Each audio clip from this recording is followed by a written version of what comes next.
My bad. Just like that, we here. We living a life like it's golden. Like my hair. Your hair is golden. Uh-oh. I got us. Living my life like it's golden. Welcome to the Tampa Bay Breakfast Club. I'm your brother, John. And this is Qiana. And this program is being brought to you as part of the New Image Project of the Community Development and Training Center, a.k.a. See That? See That. And we like to thank y'all for tuning in, helping us to redefine what's cool, because smart is the new gangsta. Baby. And if y'all didn't know, now you know. Don't you know no good. That came up for me too. It's funny how like we're so in sync. Yeah. Because we saw Jabbar, Mr. Edmond, and we both thought of Roscoe Jenkins. Yeah, right. We was like, okay. Yeah, you're right. Like I guess 5 years of this and 3 days a week and then outside of the space. Yeah. It does kind of let you know where people are, where they at. So y'all tag in, tap in, man. Tell a friend. I want to say thank you to the people on YouTube, because our YouTube growth has been phenomenal, man. People subscribing to the page. We're seeing more people on the YouTube. We popping. We are popping. So if you want to be a part of the popping, you can actually join us. So help us reach our goal. We're trying to get to like 500 subscribers on YouTube. So go to YouTube, subscribe to the Tampa Bay Breakfast Club page. We appreciate it. We need to have something. We need to come up with a name for our community. Okay. Because like Peach got the Peach Pat. Yeah. Beyonce got the Beehive. Okay. Nicki Minaj got the Barbs. Right. I see what you did there. We need to figure, like, if y'all can think of a name. Help us define our tribe. Help us name the tribe. Let's name the tribe. Yeah. How about that? The tribe. Let us know what you think. So it's this good old Peanut, Friday. It's good. It is. It's Freestyle Friday. Good morning, Tim. It's a lot going on. It's the Friday before Black Friday. The Friday before, so next Friday is Black Friday. Yes. But if you're black, every Friday is Black Friday. Woo, woo. Whoop, whoop. Every day that end in a Y. Yeah, every day that end in a Y. Okay, yes. Every day is a black day. I'm gonna add that to every day that end in a Y is a black day. To my lexicon. Mm-hmm. The Berg. That's it. Yeah. The Berg is our tribe, man. Good morning, Tiffany. I appreciate you. Thank you for being here. The community club. Okay, they coming in. Woo, woo. I like it. Okay, come on, keep on. The community club. Help us with some names. We're gonna name the tribe, man. But it's amazing. And you said you have an anniversary, right? Next year? Next year. It's 5 years. 5 year anniversary. 5 years. It'll be in February. February. Okay. Yes. Because was it after the Pretty Girl takeover? It was right after, and that was during the Super Bowl weekend. Yeah. And so you came after. We debriefed, right? Right, because the Pretty Girl takeover was that Saturday. Mm-hmm. And then we did. I think it was the next day. Was it? Because we were doing Sundays. Sunday, yeah, right? And so we came in that Sunday. Okay, and talked about what happened that Saturday. Yeah. I think it was either it was that Sunday or the following Sunday. Okay. One of them. Okay, but it was in January, February. Yep. And then it was like, you know what? Yeah, you're pretty good. Why don't you stick around? Stay with us. Hang out with us. Hey, Twin Flame. Yeah, and you've been bringing balance to the Tampa Bay Breakfast Club ever since. So it's a lot happening, man, in St. Pete. It's Freestyle Friday. What's on y'all mind? Y'all help us out with this show today. So y'all see Mr. Edmond is not with us yet. Yeah, we're gonna put it out there. He's not with us yet. So somebody hit Mr. Edmond up and tell him get out that bed. Good morning, sweetie. And everybody at the same time. Yeah. Let's think like Mr. Edmond is gonna be here, and and he's gonna feel it. Yeah, we finna send energy. We finna send him energy his way. Yeah, for him to be here, and he'll be here. Look, shaking his head. So we have her. Okay, so thank you. Miss Peanut was there. We have her on that Sunday. Then after the show, we work together, join the show. Yeah, we work together, join the show. Yeah, that's how it happened though. It's definitely a moment in Tampa Bay history. Mr. Edmond and Reno showed up. For the Pretty Girl takeover. Okay. And it started raining that morning. It was raining. So what was the Pretty Girl takeover for those who the Pretty Girl takeover was a day party concert for Super Bowl weekend. That's when it was here in Tampa. It was here in Tampa. And if y'all know anything about that weekend, this was like right when COVID was kind of ending. Everybody was still like, they had all the ordinance and all that other stuff, because this is 2021. Okay, gotcha. Going in there. So, Yeah, 2020, we was all locked down. Yes. The beginning of 2020, because remember, they didn't even think they were going to have the Super Bowl where people can come. Yeah, that's right. That was a big deal. It was a big deal. Yeah. And so to go when they pulled and said, okay, we're going to do it. We did it. And we had Mulatto, we had Trina, we had Qiana, Cheyenne. And that was when she was Mulatto. She's Lotto now. Right? Yeah, but this was Mulatto at that time. But she Big Lotto. She Big Lotto now. Yeah. Right. Yeah. And like that was and it was successful. And a lot of stuff, got canceled or stuff didn't go as planned that weekend. But this was a successful event. And because it rained and people still came out, and it was an outside venue. Oh yeah. So it was a pretty good. It was a pretty girl takeover for sure. Yeah, that was some times, man. You think about it now, it's like 2020, like it was 5 years ago. Right, it was 5 years ago, and that was a lot of things changed in that period. Like that was George Floyd was happening, during that season. The rent, too damn high. Like we was on that campaign, really trying to do something about rent control. We were doing a lot of eviction outreach, like literally going door to door. People found out a lot about themselves when they were at home. Yeah, relationships got stronger, or a lot of them broke. Yeah, a lot of people. Yeah, they just could. A lot of people broke just mentally. Like, oh, they did. That was heavy, man. The changes to the school system. Like I think we still seeing that, because I believe I think Bubba was in kindergarten. A pre-K, but he couldn't go to schools, and so kids that missed the first couple of years of school, or they started school virtually, and it was and they've been saying the reports of how those children are doing is not good. Because they actually detached from society and the world, and if you wasn't intentional about your children interaction, you can see where the delays are at with it. Yeah, people missed prom for the first time. Yeah. Oh, my daughter, her graduation. She didn't do what I think it was prom. One of them, she was like, her senior experience was like not ideal because it was COVID, so they missed a lot of stuff. It was just a hard time. So we here though. Yeah, we here. And we made it. We made it. And the good thing is we're able to talk about it. We're able to talk about it. Yeah. And even though there's some bumps and hurdles, people are still thriving. Yeah. Was it anything, would you say, positive or good that came out of that experience that the silver lining of it? You got to spend time with your family. This made people, good or bad, which is a good thing, reconnect with the people that matter the most. Yeah. Because you had to spend time. You had to be creative to do that. I know, my aunt was sick, and then we went, and a lot of people did the car line birthdays. Yeah, that's right. Yeah, that's right. We went and did that to let people know. We did that for Miss Winnie Foster when she was at Attitude, where my wife was at, and we did that for her. Like they did a drive through, and you're right. So there was a lot, we talk about the downside, but there was a lot of strengthening that happened during that. And then people became creative. Yeah. You saw new businesses come to life during this time. True. Because, people couldn't work. Yeah, so you had to get creative, and a lot of work at home positions came. And so it was. You're right. And it's Freestyle Friday, y'all. So we here,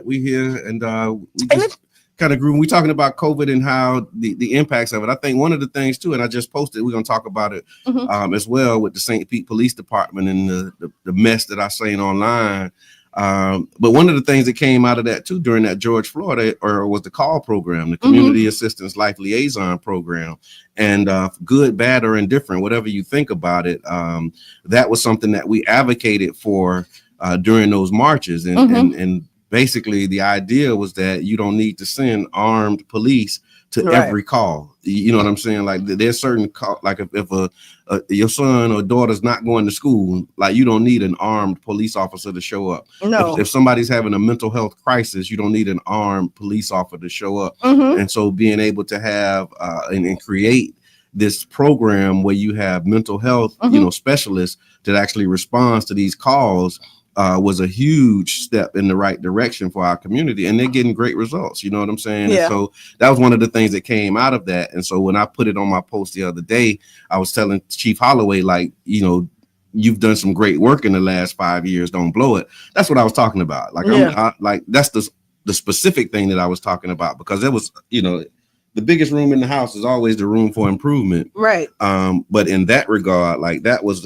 is a solid program that came out of that. And I remember when we were doing the research, I remember when we were, you know, looking for solutions, because that was another part of what was happening. It was like during COVID, when those marches were happening, y'all done heard me tell this story before, but it was one of those moments where I went to the first protest and the first march, and the spirit just came on me. It was like, man, you know, there's another way that you can serve. You know what I'm saying? And so when I had that experience, it was like, I probably won't be marching, you know, again. I won't be out here again, but there's another way that you can serve. And the way that we began to serve was to try and find policies and try and find solutions to the problems that we were having. And shout out to Councilmember Floyd. I don't know if Richie was on council then at that time, but he also helped us with the research, because we were working together to come up with some policy recommendations.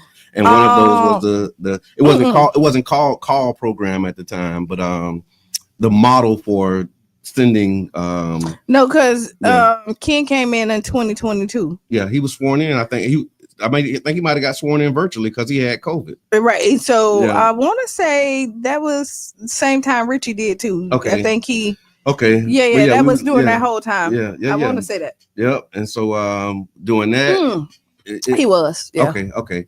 But yeah, it was a good experience, man, for us to be able to find solutions to the problems, because that's another one of the things that I'm seeing now is, and I've been, again, it's Freestyle Friday, so I might be all over the place, y'all. So keep me honest, but I'm just seeing how, and I posted it. How can I say it? I just say it. Sometimes the person who's the best at naming the problem is not the one to implement the solution, because we're in an era in the season where, for me, I'm in an era in the season where I'm realizing that the best person for the job may not be the person who's just right in front of you, right? Because a lot of times when you doing community organizing and you putting together you have a small team of a faithful few people, right? That's usually how it works. Like in any of these movements, it's usually being held down by a small team of a faithful few. And that faithful few have many different skill sets, many different talents, and they wear many different hats. And they're usually the person who gets the job is the person who will step up and do it. So it's like, well, we need somebody to do X, Y, Z. Well, this person, they're ABCer, but we got nobody else to do X, Y, Z. So they step up and say, well, I'll do X, Y, Z. And they do the best that they can. And we appreciate that. But just because it's the best that you can don't mean that you're good at the job. Yeah, that you're the best person for the job. You know what I'm saying? And so now I think we have these opportunities to be able to say, okay, who is the best person for the job, and then identify who's the best person for the job. And a lot of times in organizing, just because somebody can call out a problem, we automatically think that they would be good as the person to implement the solution, when that may not be the case. And so, just being mindful that we have to do our assessments, we have to do our vetting to make sure that the person who is the loudest is also, the strongest or the best builder. And so that's what the post is about. That's the spirit that's been on me lately. Well, that's good that you say that, because when you look at it, when you're looking at leadership, and I'm going to say this, is that you have to unfortunately be well-rounded. You don't get the opportunity to say, this is just my strength, and I can ignore everything else. And I'm not saying that it all has to be equal across the board, but you do have to be a well-rounded person, an individual, when you're looking at taking on a leadership role. You have to be what they call it, well-rounded, right? And self-aware enough to know what you don't know, right? And another one of the hardest for me, a difficult person to deal with, is a person who think they know it all. Like, so you heard me say this too. So you have a know-it-all, and then you have a think they know it all. Right? It's a difference in the two. The know-it-all, just, you can't tell them nothing. They know everything, right? And they may or may not. But what I found with know-it-alls is they're open for new information. But when you think you know it all, you're not open for new information.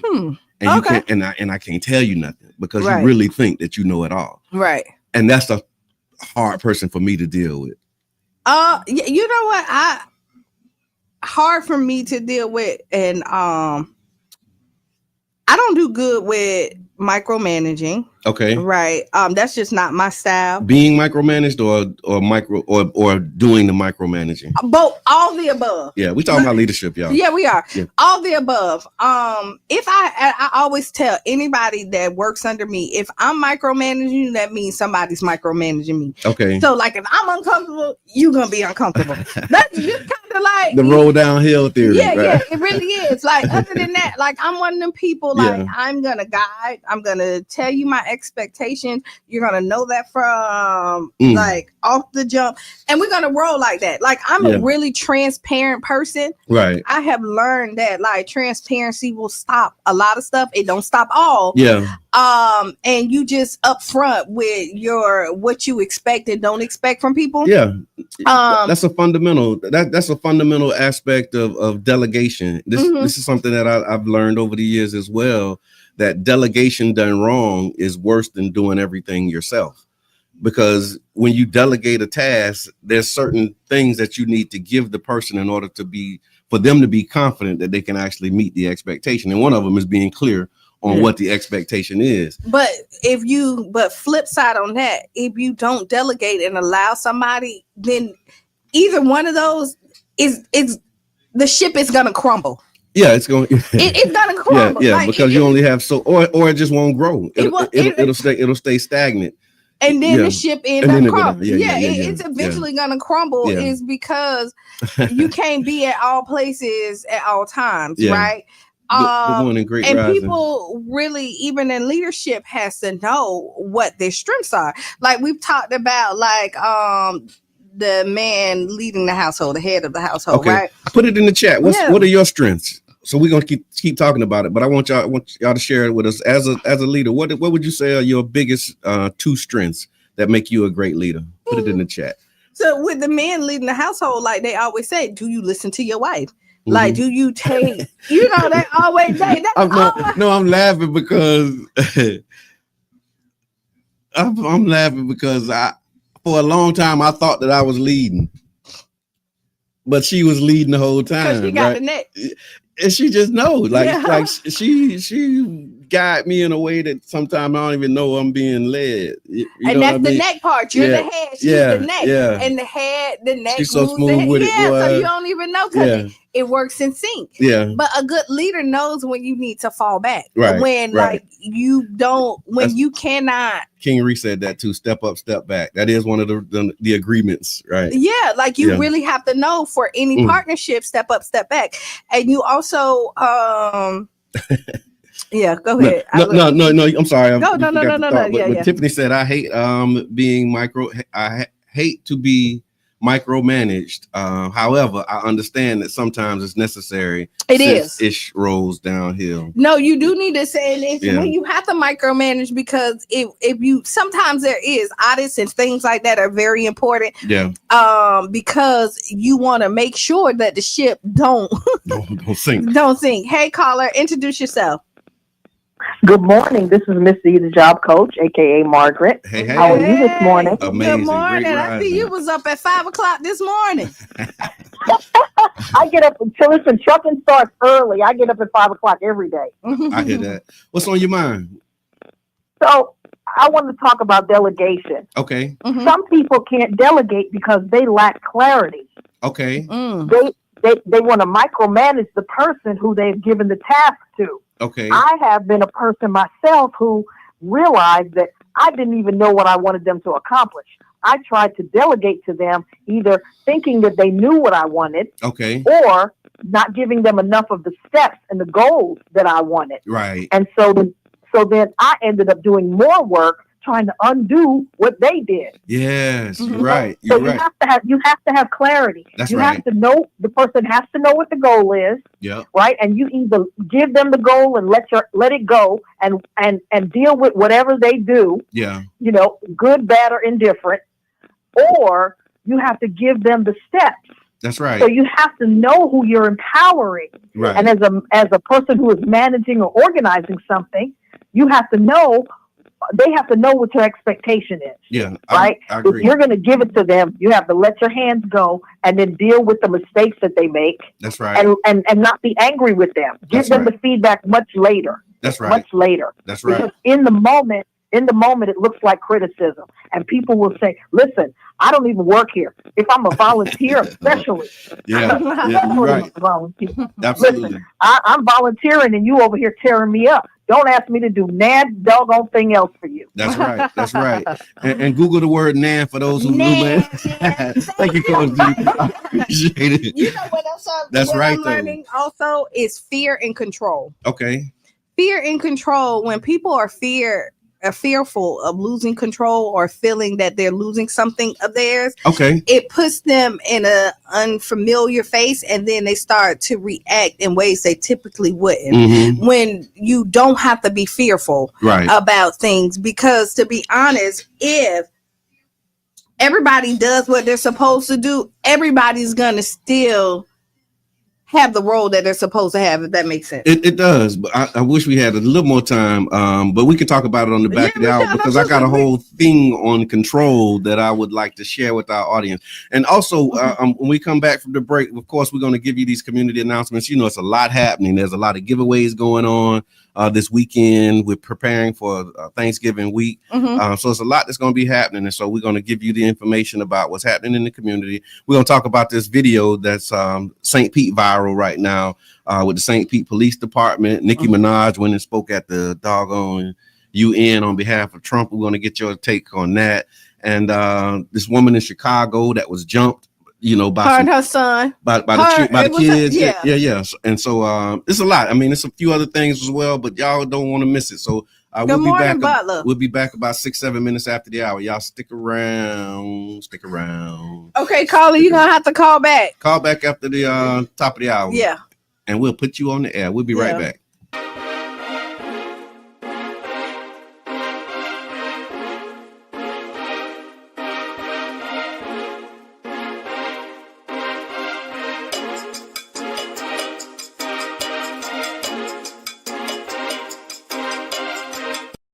Copnall, to have you with us. The Ukrainian president says he's ready for, quote, honest work with America to end the war with Russia. Yeah, it comes with details of a fresh US proposal to end the war emerge. It would see Ukraine apparently handing over land.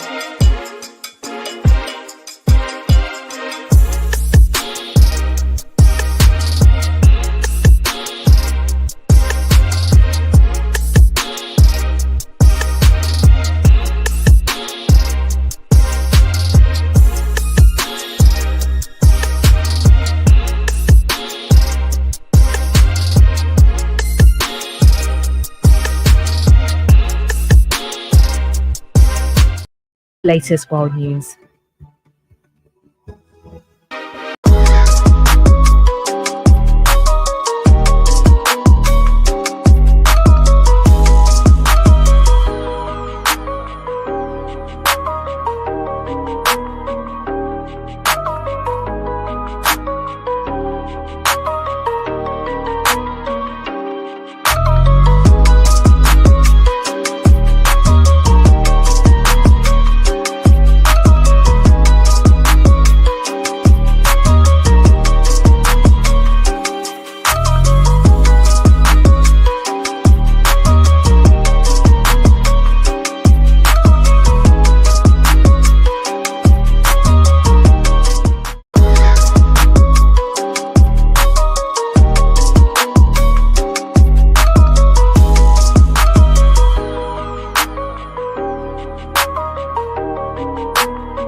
send out a whole. So listen.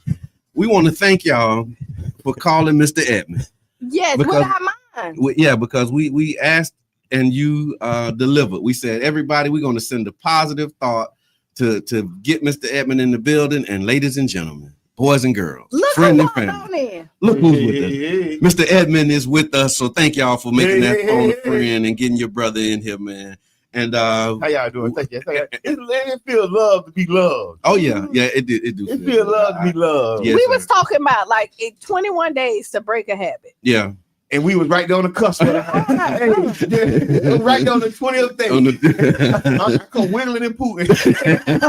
we all did, but we all did. No, we all lived in. Okay. Yeah, I lived in too this morning. It's been a week though. It's really been an amazing week in a lot of ways, like highs, lows, ups and downs. Yeah. And so just want to give a shout out to everybody who's going through something and getting through it.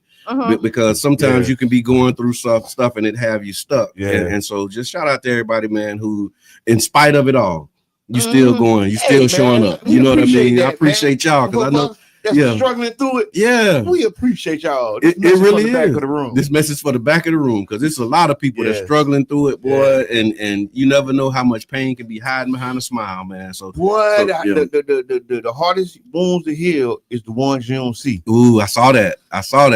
Yes, sir. And that inspired, the broken bones heal faster than a broken spirit. Well, they do. Yes, sir. I was on your post singing and I said, Yeah. No, I mean, I just said I was singing that. Now we in sync. No, it really is because the spirit nobody sees, and then again, sometimes it's something that we don't talk about. Yeah. No, that's right. Oh, we got people this morning. They want to talk this morning. It's Freestyle Friday. Freestyle Friday. Hey, caller, introduce yourself. Hi, my name is Angela Pless. I'm with God's Goodness Outreach Ministry. Hey, how are you? I'm good, and my husband is Brother Jerome Paisley. How you doing? Y'all been playing our commercials, so we started to call you and just wanted to see what's going on. Okay, it's Freestyle Friday with the Tampa Bay Breakfast Club, and we just wanted to, we giving a shout out to the world, man. So if you had a word for the people on the Friday getting ready for this weekend, what would the good word be? Briefly. Trust in God, man. Trust in God. We're gonna do this on Thanksgiving Festival Feast right here on the 22nd. We're gonna have oxtails, ribs, turkey wings. You know what I'm saying? All kind of pig feet with meatloaf. We have some rice, some cakes, a lot of desserts and everything. You know what I'm saying? But we also gonna have fun, raffles and games. Hey man, go ahead, my wife. Hey man, I just want to give a little background on our festival feast. This is our 14th year. We started in our backyard. Feeding the people, giving them the word, spiritual word, and natural word. And we branched out. Now we're at Campbell's Park, shelter number 1. It will be November 22nd, which is tomorrow at 11 a.m. to between 3 to 5 p.m. And we'll be feeding. We'll have spiritual groups there, things for the kids, giveaways for the disenfranchised.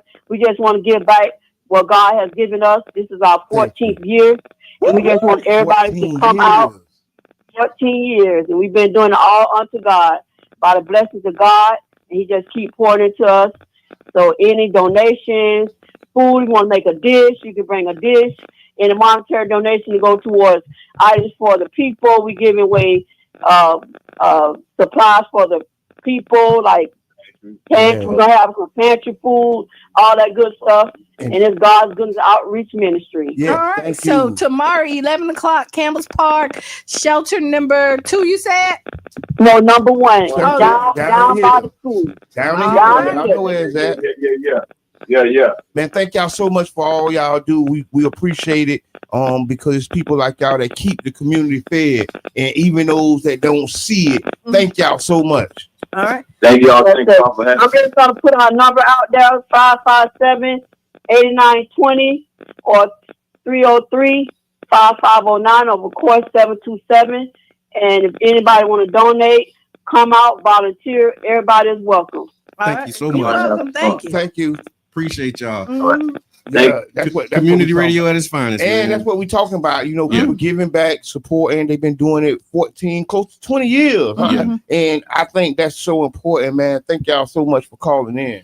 Real deal. And so before we run out of time, I want to just jump right in because I don't know how long it's going to take for us to do this thing, but I want to talk about this video that's going around that has led to an investigation into the St. Pete Police Department. And it started a conversation around this, what they call in the 25-foot rule. The Halo rule.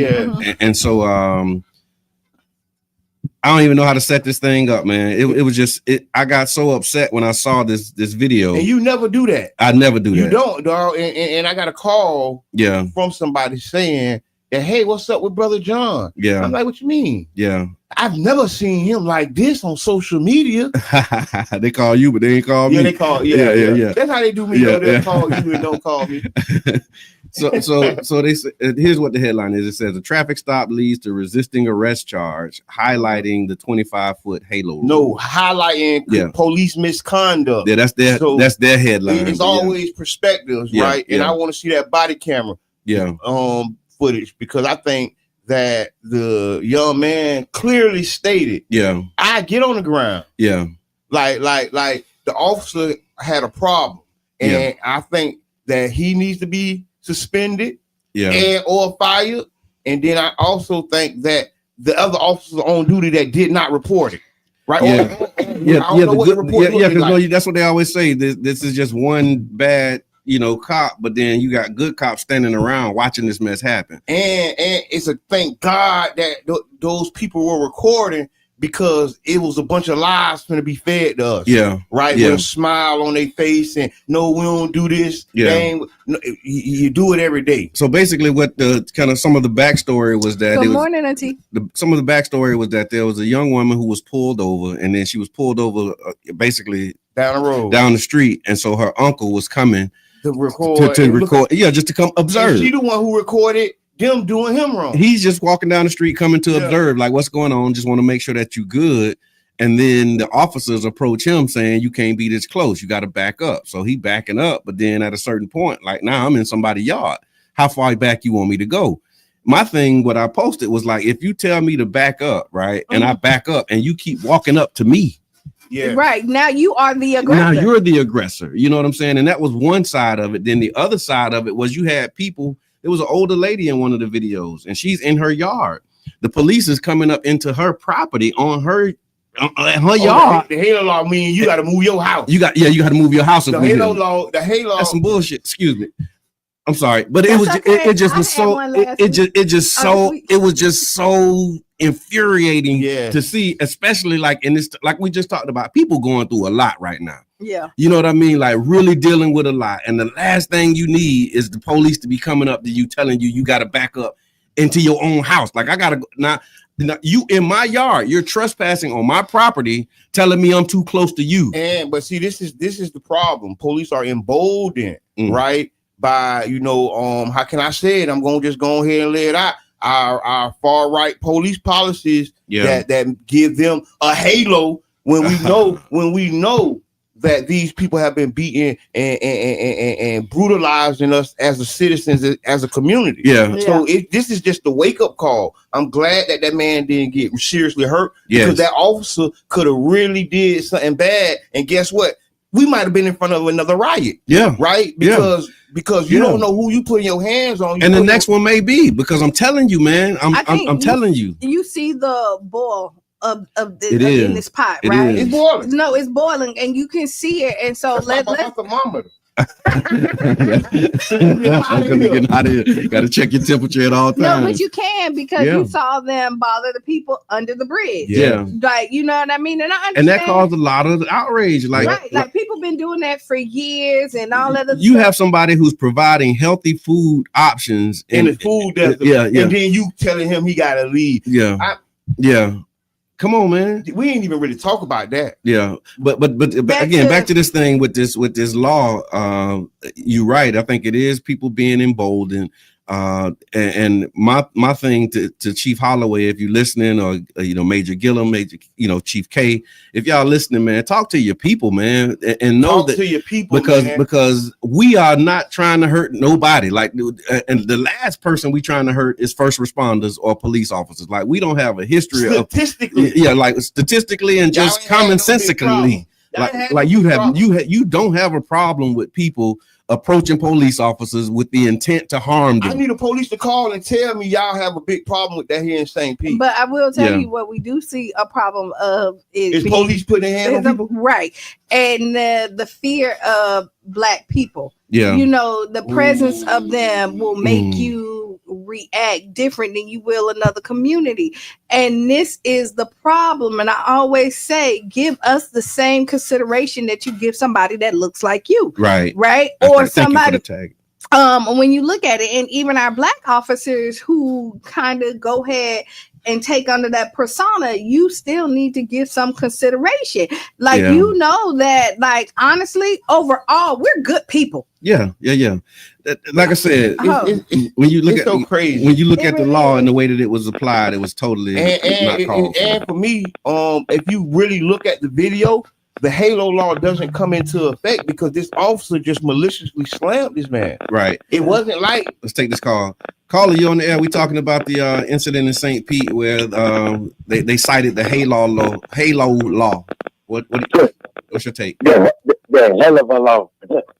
No, but like, I'm gonna just piggyback behind Q real quick with the fear thing too, because a lot of dudes out there know when they get to working out, you know what I'm saying? Sometimes they want to know what that workout feel like, you know what I'm saying? Mm-hmm.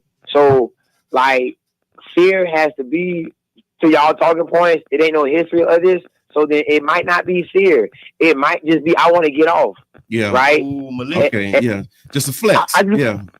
I just want to get off, you know what I'm saying? And I know that y'all ain't gonna do nothing in regard, so now I have a bully mindset. And when you put in that word bully, now look at their actions. Right. Appreciate that. Hey, Thank man, you. Appreciate you too, King. But listen, this is the bully tactic. That was absolutely bullying. We not bully. We not afraid. Yeah. Because if that happened in the school ground or anything else, they would call them bullies, and then they would be cited. But see, this is the thing. Even like with this Halo law, right? It was to prevent this video from being made, right? So there's a clear video of the man standing there saying, "I'll throw you on the ground," and the man say, "Hey, I get on the ground. I'll do it. Like, you don't have to throw me down. What are you tensing up for? Because it's a tense situation, sir. And because why are you tensing up? Yeah. Right. Yeah. What is your problem? Yeah. You need to be checked, and your supervisors may need to check you. And I mean, I think you need to be fired. Yeah. If you ask me, if I was your boss, I'd sit you down for the holidays. Yeah. And you wouldn't come back. There are cases where you make examples out of people. You wouldn't. I'll sit you down for the holidays. And I think an example needs to be made so that people know, like, this is not okay, and that we're not, like, going to tolerate that. We done seen a lot of people make examples over little other stuff and let them go for it. You know what I mean? No, but I'm just saying. So I think you'll be justified if you wanted to use this as an opportunity to make an example, Chief, and take a stand and let the community know what your department will accept and what you won't accept. You're having them bully people in the name of a 25-foot law that really did not apply in that case. It did not apply. Yeah. It only showed the bully nature of policing. Yeah. And what we're seeing also in this climate is where the police are actually making stuff worse. Yeah. They think they got it's on their side. They think that they're above the law. Like, the police are the only people that feel like they don't have to follow the law. This is why civil rights started. This what birthed the Black Panther. Mm-hmm. Come on, keep it going. Yeah. Go ahead. Now, why we talking about this? Because when they replay this, we'll tell you. We always say it's like a relationship. When something is bad, we call it out. This domestic violence. He's supposed to be in jail. Then. If this a relationship, don't interrupt Q when she did that. She was on the good. Go ahead, Q. You fired up. When it's good, we praise it, and when it's bad, we also, we call it out, because there's things that needs to be fixed, because there's some good stuff that happened in Yeah, you was going in an any direction, and like I said, we lifted up before the top of the hour. We talked about the call program. We talked about some of the work that's being done to improve community relations, and I think this was a horrible step backwards because again, you using this law, and then the chief, you didn't make it better when you come out and say what you want, the ticket or the go to jail. Neither one. I say, I gotta send you the video. So they did an interview with Chief Holloway, and his response, he was saying the 25-foot law, basically says that if they tell you to back up, you have to back up. And if you don't back up, then you can be arrested and go to jail. But the thing for me is I don't get how resisting arrest can be your only charge. Like how if I'm resisting arrest, that means you resisting, you charging me with something else to cause you to arrest me. And then the other charge is resisting arrest. But if my only charge is resisting arrest, that's saying that you might have been the aggressor in that situation. Yeah, because what am I resisting arrest for? What am I being arrested for that I have to resist? There's no other charge. It's just the resisting of arrest. And when we did the Pinellas equity profile, we saw that black people were disproportionately arrested for only resisting arrest. Come on, man. And it's racial. Yeah. It's racial. And then again, to your point earlier, I hope the brother who this happened to is okay, because that's a traumatizing experience for sure. And from what I'm hearing, he's like known in the community for helping people, for doing stand up pillar of the community. Great guy, man. And I think the issue is you dealing with people you don't know who you're dealing with. Sometimes you're in the presence of an angel. That's when you that's an angel, man. That's a great guy, great dude, do good stuff. And I think that is sad. Right. To see him on the ground like that, knowing his demeanor, his character, and who he is. And then you can hear him say, I will get on the ground. Get on the ground. I'm submitting. That don't sound like a resist to me. No, it doesn't. That does not, like when if you saying get on the ground and I tell you I will get on the ground, I don't understand how what you want me to do, just throw myself right there? Yeah, because that's what you end up doing to him. Just jump on the ground. This is when power is not a good thing, because it oversees. See, people of authority think that they're not supposed to be challenged or questioned. Right. And when you start to question or you know what I mean, or question. So that's the police. And then they come out with a whole nother thing. You know what I mean? Oh, you're gonna listen to me. You didn't hear what I said. Well, no, I'm asking, why are you stopping me? It don't matter. Shut up right now. So he need to be evaluated. I don't know if the dude PTSD. I don't know what the cause of it is. But I really hope that we can come to a resolution that's good for the community. Right. And I want to read this so just so that people are clear on what this HALO law is. Just so if you find yourself in one of these situations, you understand what the law is that they're talking about and how you handle it. And so basically, the HALO law is a provision where it says that it protects first responders under the statute, law enforcement officers, correctional probation officers, firefighters, and emergency medical providers. What's prohibited is this: after a verbal warning not to approach by a first responder engaged in the lawful performance of their duty, a person may not knowingly and willfully approach or remain within 25 feet of the first responder. Here's the key, though. The key is what your intent is. You can't be within 25 feet of the first responder with the intent to impede or interfere with their ability to perform their duty. So if you're intending to interfere with them, then you can't do that. You can't threaten the responder with physical harm, and you can't harass them, which is defined as willfully engaging in a course of conduct directed at a first responder that intentionally causes substantial emotional distress or serves no legitimate purpose. But none of that was happening in this case. But they can do all of this to everybody else. None of that was happening in this case. Go ahead, King Reed. Hey, so in the real world, we don't even have a history of anything other than white police officers doing stuff in our community. It's literally, like y'all said earlier, what created the Black Panther Party. Charlotte Soprano, I think, mentioned that before. You see what I'm saying? And so what we have the issue is white police in our community, period. And when we overlook this right here and we try to dance around it, then what we're doing is perpetuating or like prolonging our abuse. Professor Amos Wilson calls our relationship with these people directly one of the drunken, abusive relationship, because John's cool until he does what? Come home drunk. And so these people are cool as I don't know what, right? They're so cool until they do things like Israel does. There's no history of black police officers killing our people and gunning our people down and getting away with it. You see what I'm saying? There's a history of black police officers that we're saying the wrong ones being in there because they're more loyal to the badge when these investigations have been taking place, right? I did not dive into it. I saw your frequency shift, but I hear what you're saying on the show right now, Brother John. You see what I'm saying? Yes, and that's why I'm saying a bully, because when we're not sticking together, I don't been an instigator in a fight in childhood. I don't think the baddest man hit my hands. And so I don't start this stuff before. And I can see how when we have this posture for over 100 years with somebody, and somebody continues to use us getting this posture, they're going to bully us until we turn around and stand up to a bully. I hear that. Mm-hmm. Thank you for that. Thank you for the check-in, man. Yes, sir.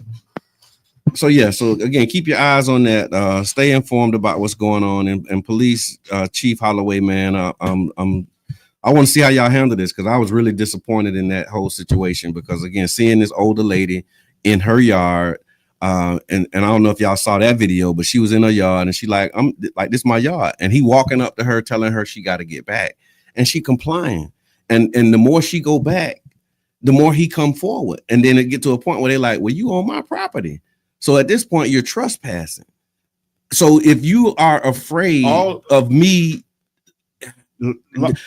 like what you scared of, bro? But it's the thing. That's a bully. No, you're right. They're bullies. And laws need to be challenged. That was a bully situation. So one of the things that we think is that a law is science fact. Yeah. But one thing about the law is made to be corrected. Yeah. Right. This is a law that needs to be corrected. There needs to be some policies in place. Not my hands are tied and I can't do nothing. Yeah. Right. Because you can pick priorities and what you enforce, right? And so you can set a policy and a path. And you see them. Yeah, so you have a law, then you have a policy, and then you got leadership. Yeah, you have a law and you have a policy, and you also have that leadership dynamic where you can say, look, the 25-foot rule is not a priority for us, because we have no fear of these people hurting us, because we know this community, we've been in this community. But to King Reed's point, if you don't know the community and you haven't been in the community, then you're going to be afraid. But this is all of them, and I don't know, because they are giving grace. You've been stopped and they say, hey, listen, I'm going to give you a pass this time. Yep. But, if you get stopped again, you know what I mean? Like if somebody stopped you down the street, I ain't got nothing to do with it. Yeah, I've seen that. You know what I mean? I have too. But my thing is that I think the 25 feet halo law isn't what happened yesterday. It's not. What happened yesterday was an over-aggressive police officer encroaching on someone's space and then violating somebody. Yeah. Right? That is assault. Yeah. We viewed it as assault. Yeah. Right? Yeah. Because the predicate of the crime that he was saying was false. Yeah. So not the pretense. Yeah. The pretense. So not everything he did after that is illegal. He should be held accountable. Yeah. Because if I step back and you tell me to give you 25 feet, I give you that. Yeah. I step back and then you step into the 25 feet and say back up. Back up. No, like there was a video where they actually pulled out a tape measure. Yeah, it said I'm a working man. And he pulled out a tape measure and he measured 25 feet and he showed like this is where 25 feet is. I'm within my right. And this is the worst part about it all, right? That this man had to be assaulted when he said, I will comply. Yeah. I will do what you said, sir. I do it. Yeah. And then so it seems like he got the man's hands jacked all up behind his back. He said that the officer escalated. Soon as he built down and said, I'll do what you want me to do. That's when he cracked. But you know what? Do it faster, because in his mind, he didn't expect for. So you know how you weren't ready for that. No, you wasn't. And so he wasn't listening, right? Yeah. And he assumed that this person was going to be combative. So what he did, he was ready to rebuttal. He was ready to rebuttal. You how we say, yeah, you listen to rebuttal? Yeah. So when he said, hey, get down. And he said, okay, I get down. Oh, he thought what in his mind was, get on down. Like, you gotta listen to me. Yeah. He was already had his bullet points on where he was going. So he didn't come in there to be with peace. He already knew where he wanted to go. And then again, it started with premeditated. premeditated. And go together that false stuff. Get on the ground. You're resisting. I'm not resisting. Yeah, like everybody, anybody who's watching this can see that I'm not resisting. So he say stop tensing up. Man, who is you? How? Man. Like you got my hands behind my back, and I this bet is you a that body situation. camera went on. Yeah, I bet you that body camera went on. We need to overhaul of our body cameras. We need to fully investigate this. Make it available, Chief. Put it out there. So we need to get to the bottom of this. Mr. Edmond putting out a challenge, and so is the Tampa Bay Breakfast Club. We with you on this challenge. I bet you won't put that body cam video out there so we can see what happened from his perspective. I bet you won't do that. Let's see. Accept the challenge, man. I bet you won't put it out there because we want to see it. We want to see what he saw that made him think he needed to slam that man who told him I'll get on the ground. Yeah. I want to see. Yeah. Let's see. Yeah, because they always say, well, you don't know what happened before the video started. Yeah, so the person 20 feet away can hear it, but the person standing right there could. Yeah, come on, man.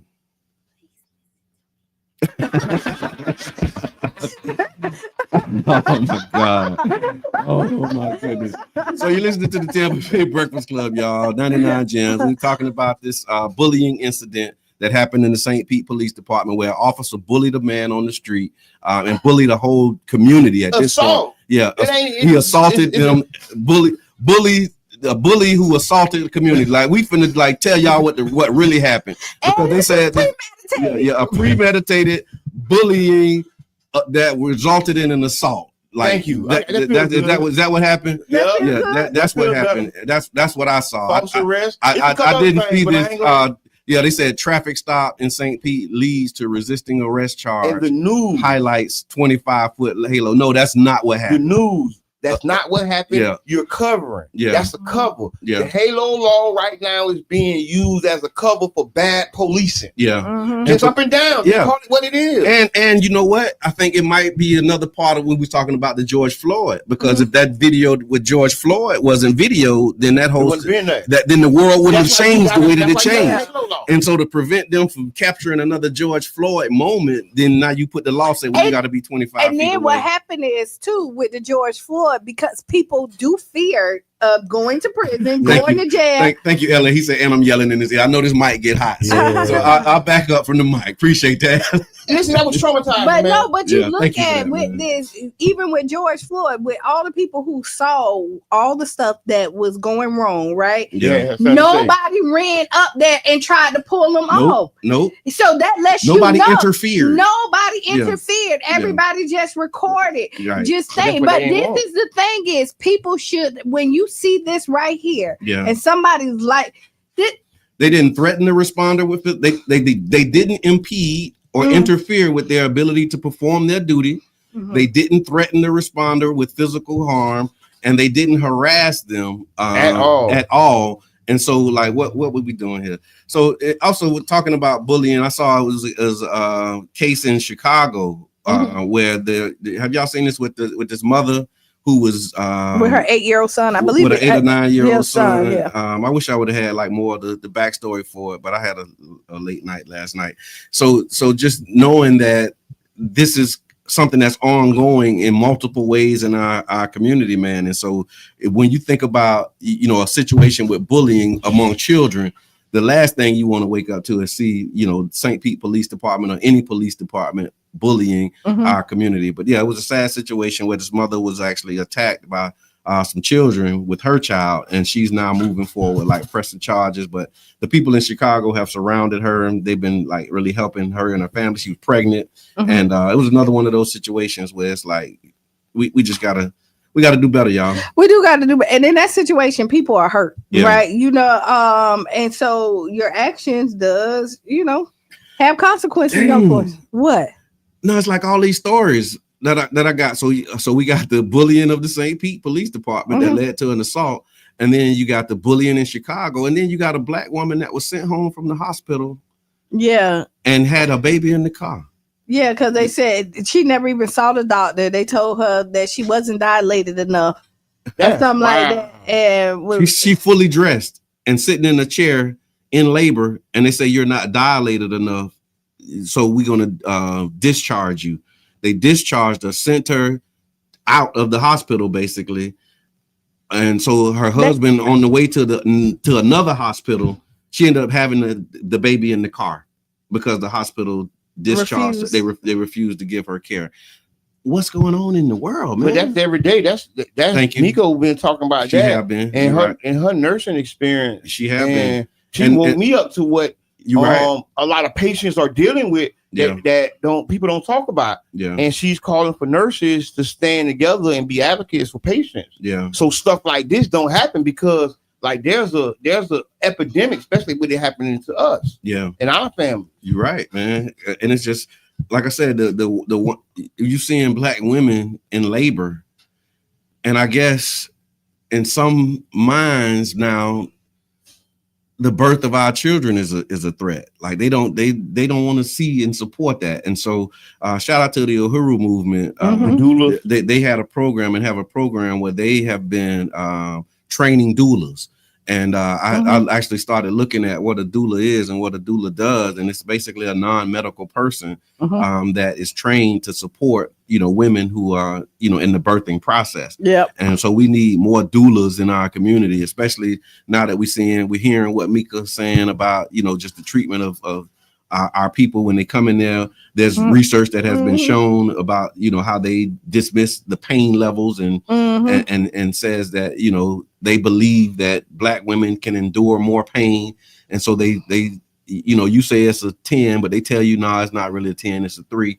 And so it's all of this stuff that we deal with, man, is just showing us the need for us to really organize and do something for ourselves, because we have doctors, we have nurses, we have people who can be trained doulas. And so how magnificent would it be where you don't even have to go to these places to get these services? You can actually do it, and we can actually do it for ourselves. We just need to be organized. And that's sad it's sad that we gotta do that. Yeah, I mean, we're being forced to do it. Like we being forced to feed our people, like because you're seeing that they have no interest in providing us with healthy food options. I don't know, but if they did. But then where you go spend it at, and what you spending it on? You need it because you see what I'm saying. So you need to go donate the crew and get some fruit fly. That's right.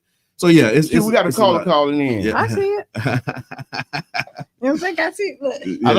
I like how you just keep going. I ain't ignored. Yes, call it. Call it. Yeah, it ain't really sad though. You know what I'm saying? To the point that I heard just on the radio. I don't know how far behind I am from the radio to live. Okay. But it's called self-preservation, y'all. Yep. You see what I'm saying? And when we have been conditioned to help somebody else, then it's weird when we're having to do things for ourselves as a group. We are in a group exercise, and that's what we have to come out of the individualism thought. You know what I mean? This is a beautiful thing, a time that we're in right now, because it's time for us to lean on each other. And who better? We're the ones that everybody on the planet is literally trying to emulate, is trying to imitate. You see what I'm saying? Yeah. So when we lean on each other and then come together, I promise you, y'all, we have been saying for years that our children are miseducated. Do not let their education sit inside you and hit the complaint line about him tearing down education. It's time to build it back up. Remember, the Black people in the 1800s is the ones that created the current education system that we're thriving in right now. Amen. Right? But they changed the education system by the textbooks. Right. So this is a real good spot for us to be in. You know what I mean? But when we take it with each thing as a grain of salt, you know what I'm saying? Then it's like, oh my God, oh my God, oh my God. No, this is very beautiful. And when we turn the pancake over, we can start looking at it that way, and we start working with it that way, y'all. You know what I'm saying? Thank you for that perspective. Yes, sir. Yes, sir. Change the frequency, man. Let's lift each other up. You're right. No, I appreciate that because I did have a moment, because for me, self-improvement is the basis for community development, and that's what I'm really preaching, man. Like, we have to do for self, we have to improve ourselves, and that self is not just individual. You have your individual self and your collective self, and so really just being able to examine what's happening, analyze it, and then make these corrections is the space that we need to be in all things. I feel your frequency. The car is real close. Michael Jackson said it best, y'all. You know what I'm saying? I'm pulling up in a few seconds, though. Start with the man in the mirror. Yeah. He said I'm asking him to change his ways. That's what Brother John mean by start with self, and then join a team. You know what I'm saying? Become a better teammate by practicing and getting better in the off season.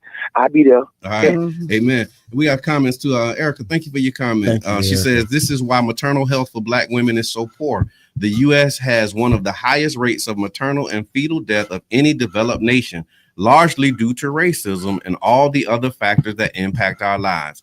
That includes the bias that poor women faced at the hospital because those physicians ignored her pain. Yeah. That's sad, man. We need to close our community like others have. Let me see what else we got. We got a lot of comments, but thank y'all for chiming in. Thank you for your engagement.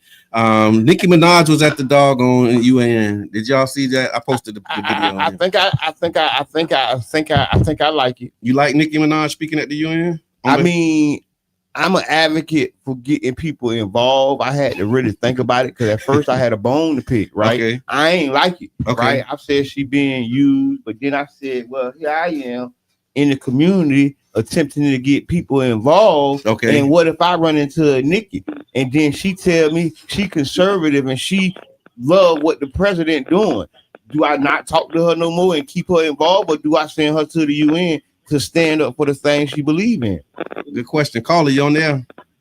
Hey, good morning. This is Dr. Jordan, Basha Jordan, calling from Hope Alive Outreach. And I just wanted to call you all and let you all know that I really appreciate the wonderful job that you all are doing for our community. Thank you. And the discussions that you all are having are causing our elected officials and our citizens to become more responsible. Yes, because of what you all are doing. So God bless you all and what you're doing. Thank you so much. I appreciate that. No, that's right though, because that's the mission, and I'm glad that he received that because he said causing our citizens to be more responsible.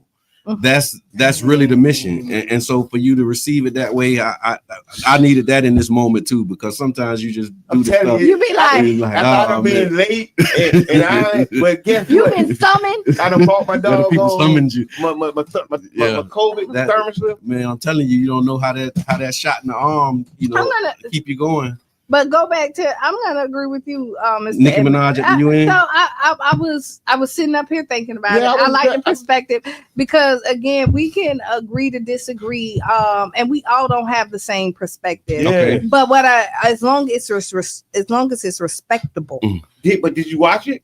No, I didn't watch it either. I watched it, and I did not like it. Oh, it wasn't respectable? I mean, was it respectable though? No. What she was talking about was she pushing the agenda for them to go into Nigeria. Oh no, she's justifying. She's basically being the face of this. Justifying Nigeria. Well, the whole talking point was, Christians in Nigeria are being persecuted, and so I'm here thank President Trump for bringing awareness to this, and we need to do something to help the Nigerian Christians because you should be free. I live in the country where you free to practice your religion.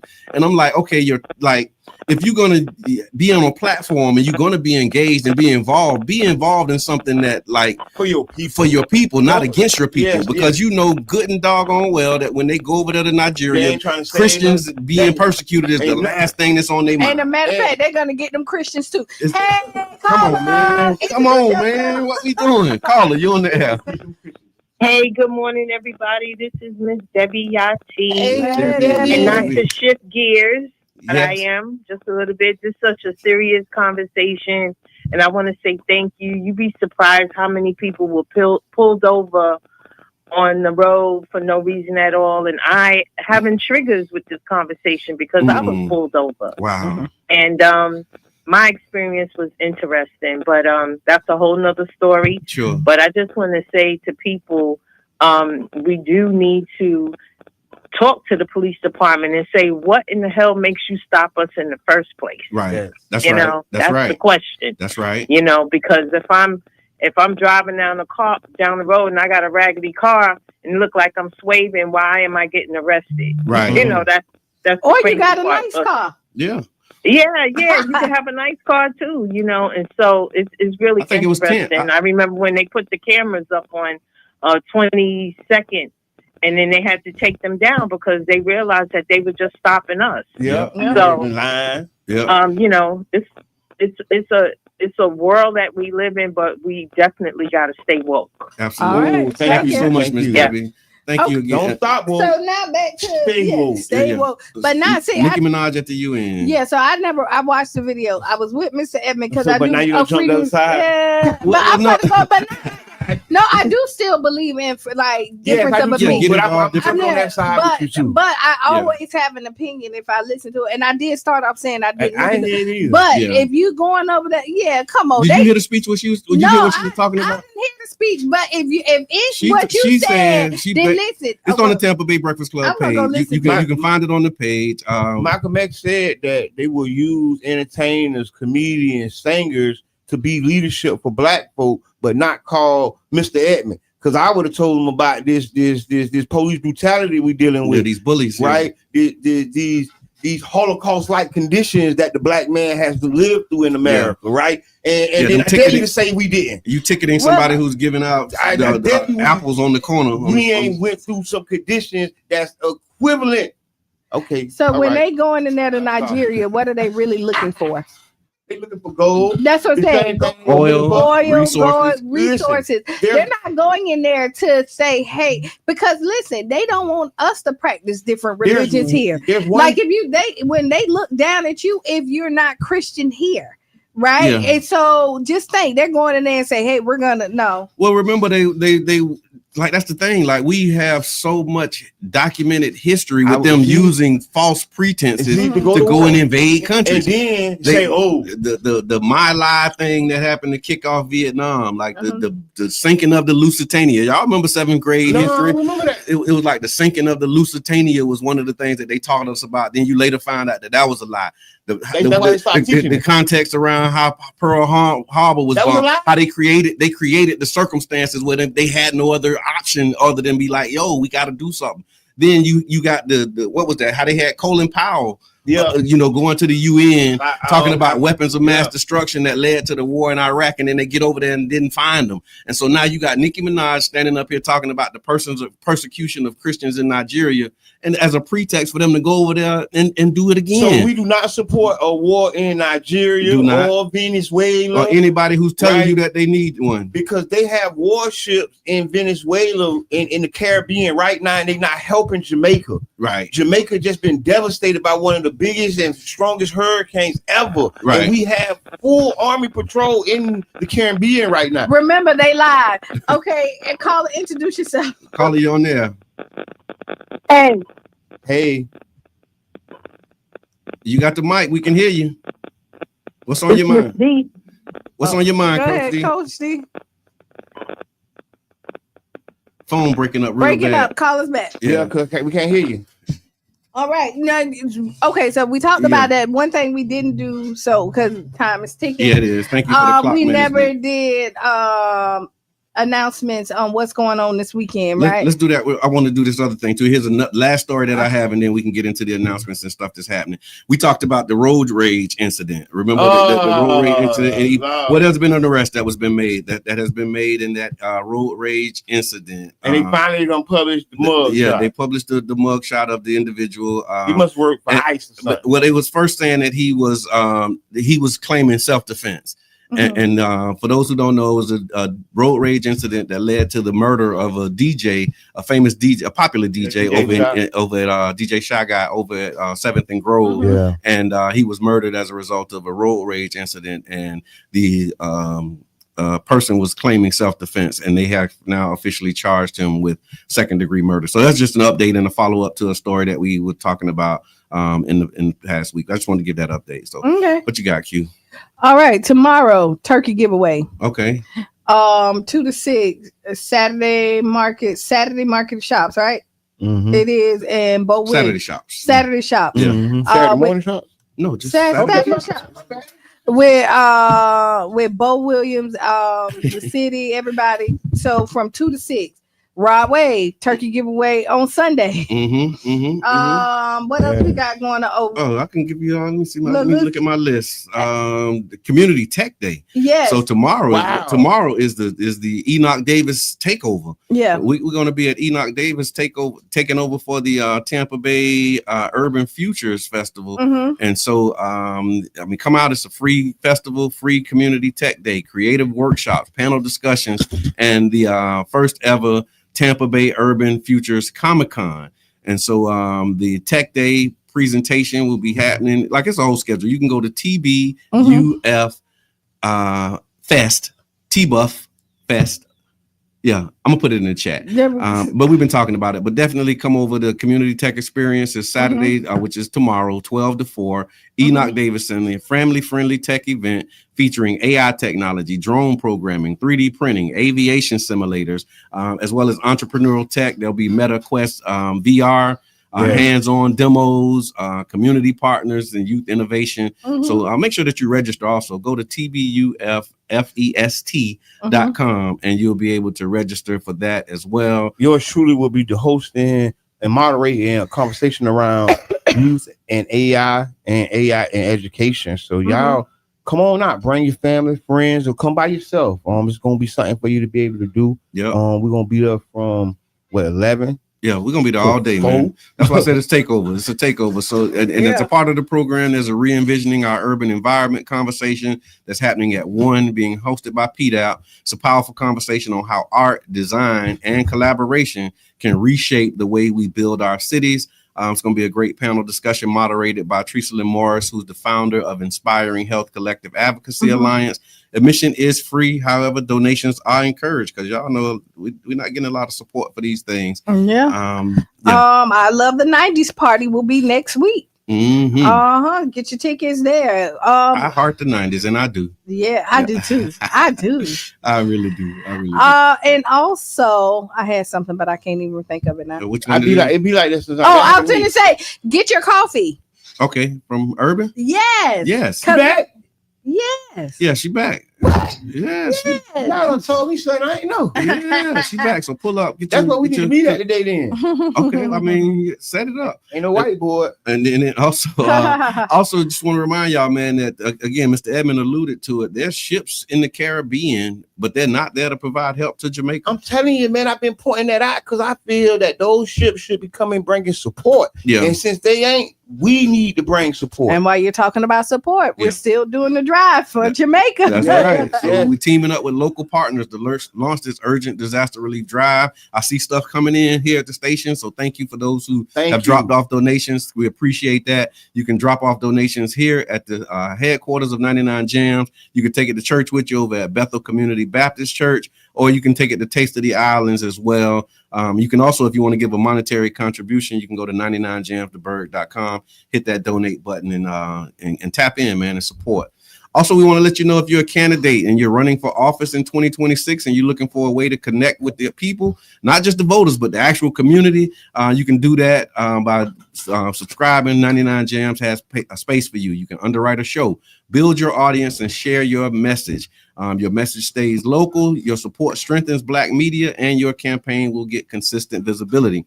If you want to reach the people in the Tampa Bay area, hit us up at 99 Jams, the Bird. Big shout out to Mr. J. We got about 6 minutes. Do we got to ask Qiana or no? We do. Can we do it? It's so crazy. Though. This is I'm going to let you decide. Okay. This is crazy to me. Hold on. Let me see. But I'm just in that space today, so pardon me, y'all. I don't mean to invalidate your Ask Qiana letter. Every letter is important, and we appreciate but we might not the people. I'm talking about the writer because they might be listening, waiting for me, and I'm like, this is crazy. So Ask Qiana brought to you by OCGC.coop. So Qiana, my baby daddy and I aren't together, but we do have a child. Of course, it's your baby daddy. That's what I'm saying. Yeah. I recently got out of a toxic relationship where my boyfriend became physically abusive. My child's father knew things were going on, but he never stepped in or checked on me, not even for the sake of our child. Now I'm wondering, was I wrong for expecting him to do something, or is he wrong for staying out of it? I get that we're not together, but I'm still the mother of his child. Don't I deserve at least some protection or concern? I'm not asking for him to play hero, but shouldn't he care enough to say or do something? Who's wrong here? Me for expecting it or him for doing nothing?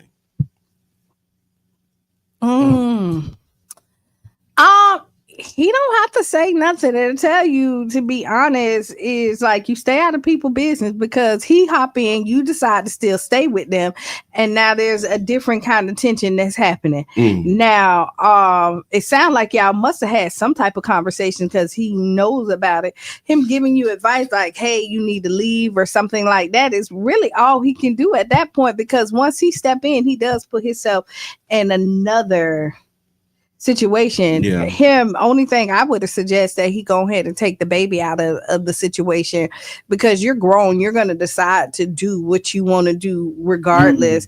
And so and when you was ready to leave, you left. There you have it. Yeah, no, that's right though. Mr. Edmond, what's your thoughts on that, man? What Q said. Exactly what Q said. I mean, just like that. Yeah. No, that's right though. That's absolutely right. Like, I mean, because people, Yeah, you're right. I mean, you mad with him today, and he come in and he play hero tonight, right? And then in the morning, y'all back together. And what you can endure, other people can't, right? Okay. And so, like, what I say, I will never put up with. You may, and then y'all you have a higher tolerance, right? And then y'all may work this out, right? You know what I mean? Y'all may figure out how to make this work in jail, and then he done got in, and not everybody looking at each other crazy. Not everybody in jail?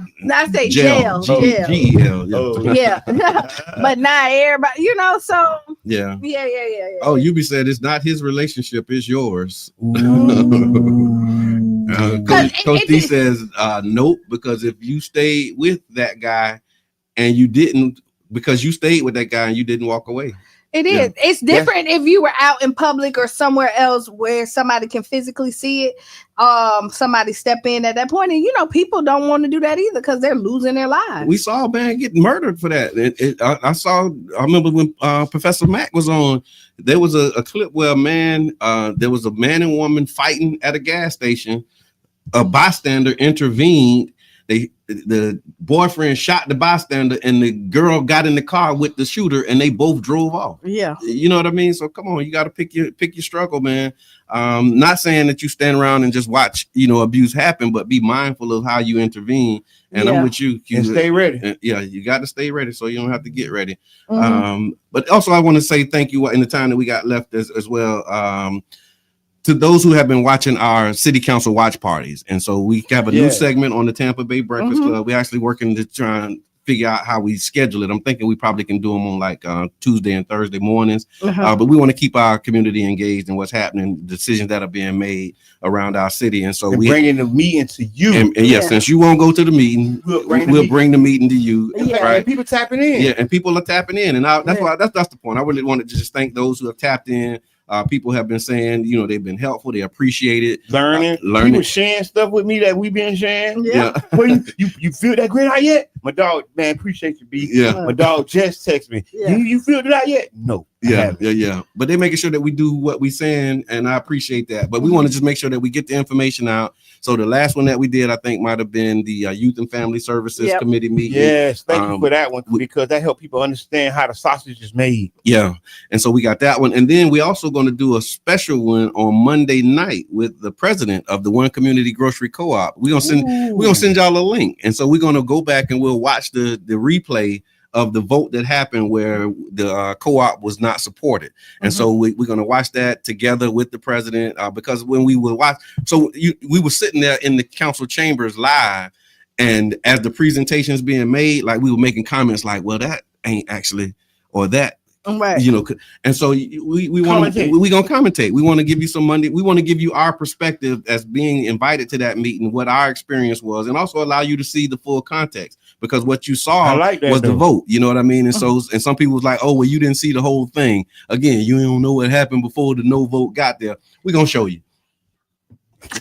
So I just wanted to say thank y'all for tapping in, and go back if you haven't seen them. Some feedback, I gotta label them a little bit better. I've been sensationalizing the titles and people trying to figure out what day it was. Man. That's what they was like. They was like, well, what day was that? And so I hear you. I hear your feedback. I'm not invalidating anybody.